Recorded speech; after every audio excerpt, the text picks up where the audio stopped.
Frankly, this is what I expected to occur. I believe that we would see a 3-year denial, and I also think that it's a positive outcome.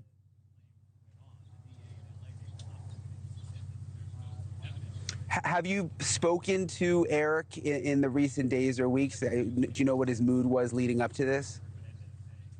I'm actually Erik's sponsor, so I did speak to him. We had a discussion about his feelings, where his psychology was, making sure that, he was focused, and he was in good spirits and prepared to go.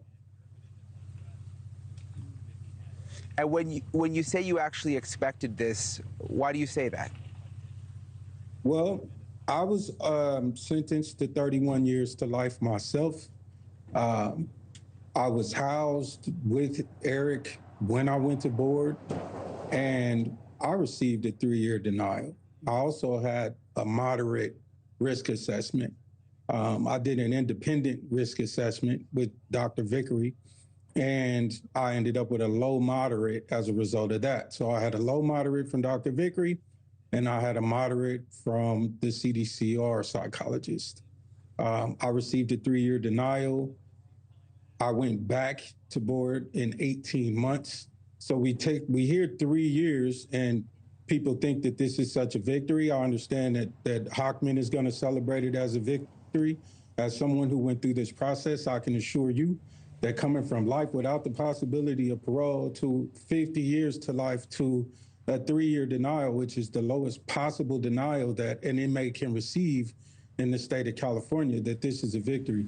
An 18-month period, you have to stay out of trouble, go and check off a few boxes, and you go back to board if you successfully stayed out of trouble and completed whatever they told you to do, which in my case, they literally told me to go stay out of trouble. They didn't tell me to go get a degree.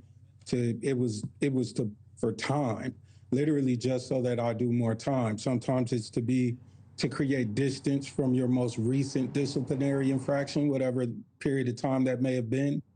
Not to say that that's the case for Erik, but in my circumstance, created more time, and also to allow the victim's family to acclimate to the reality that I would be going home.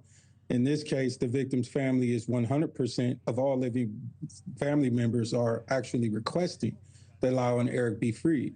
So a 3-year denial in reality in the state of California is someone who is a formerly incarcerated person is 100% a victory.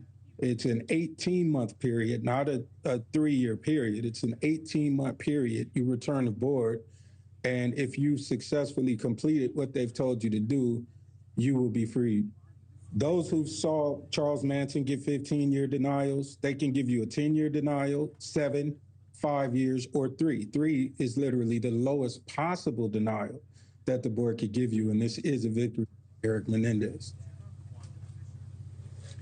Yeah, and that picture we were just showing on the screen, that's a new photo that was just released of Erik Menendez in the parole hearing today. And you make a good point. Yes, it was a denial. There's the picture there.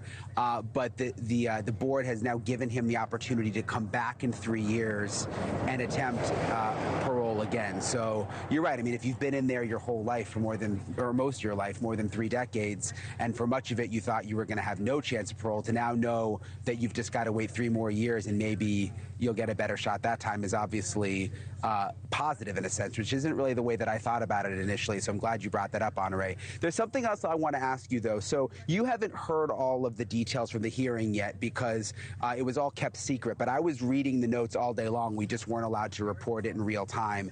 And much of the hearing, Honoré, was spent with them going through his disciplinary history within the prison system. And while he's been on good behavior for the last several years, there were a lot of incidents early on and in the middle part of his time in prison, things that I had never really heard the details of before. You know, heroin usage, marijuana usage. He was buying cell phones for $1,000 and looking at pornography and making all sorts of calls.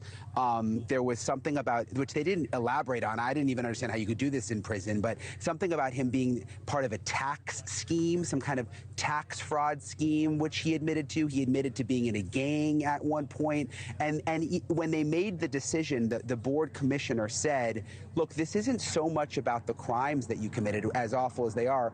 This decision is really because of your behavior behind bars. Thank you for watching. Subscribe below and download our NewsNation app right now on your phone, and you will get fact-based, unbiased news for all Americans.